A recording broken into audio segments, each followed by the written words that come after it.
It's been a little over 2 years since the initial release of Phantasy Star Online 2 New Genesis, or NGS for short, and the journey so far has definitely met a lot of criticism and development complications, especially with the novel coronavirus pandemic putting a wrench on many things. But that changes with the first ever major overhaul update known as New Genesis version 2. I recently had the opportunity to try out this new version early, so let's talk about what it has in store. Before we get into the preview, we'd like to thank our Patreon supporters for making this possible. Please take a second to check out patreon.com/noisypixel to support independent game journalism.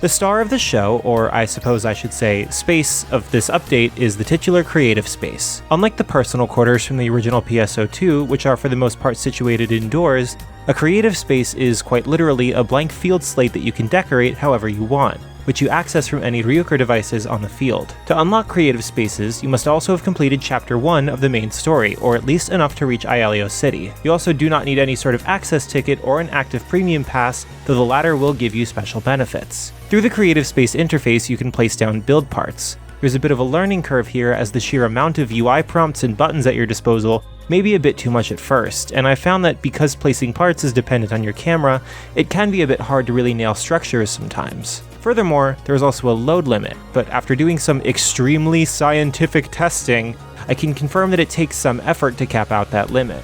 Editing privileges can also be given to other players, allowing for collaborative builds.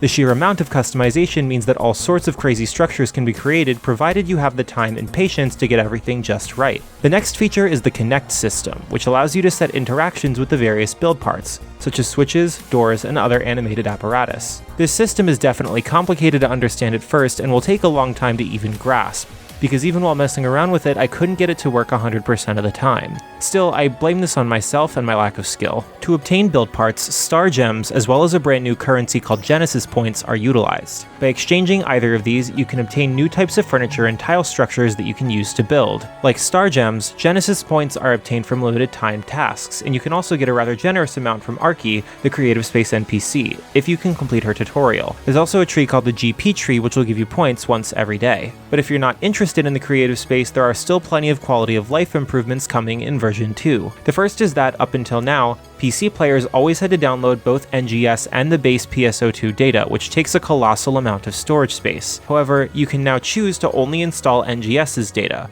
which reduces the installation size to roughly 60 gigabytes. This excellent feature was present in the Japanese version and console releases, but it's definitely a plus to finally see it coming to PC. Next, we have the feature to skip gameplay by using tickets. These can be purchased from the class counter, and as their name implies, they allow you to skip content in New Genesis.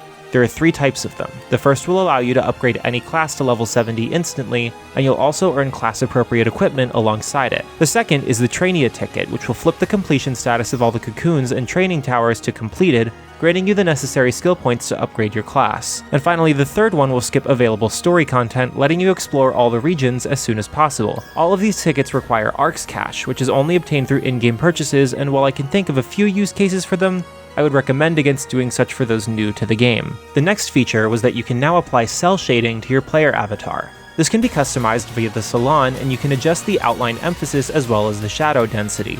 The applied setting will take effect not only on your own avatar, but certain NPCs as well. As someone who enjoys cell shading in general, I look forward to seeing how my avatar will look with this new filter. The last thing are portable holograms, which are sticker and 3D-like structures you can place in the overworld. At first, one of my biggest concerns when this new feature was showcased in the NGS headline was that players could spam these anywhere, effectively bogging down certain places with all their holograms. But as it turns out, there's a very low limit to them, and if a player gets far away from their hologram, a system message will trigger, telling them that their hologram has been deleted. While my time with the version 2 update wasn't long, there were many new features that I saw. It's looking to be an amazing update for the creative types who want to create their own designs and buildings with the creative space. Furthermore, there are also multiple quality of life improvements that personally make the game experience significantly better. Version 2 will be coming to PlayStation 4, Xbox One, Xbox Series X and S, and PC on June 7th, 2023. Thanks for watching. This video is brought to you by our supporters on Patreon. Noisy Pixel is run by a group of gamers providing independent gaming coverage through news, reviews, previews, and more. Check out our Patreon to help support our continued growth and subscribe to keep up with all of our future content.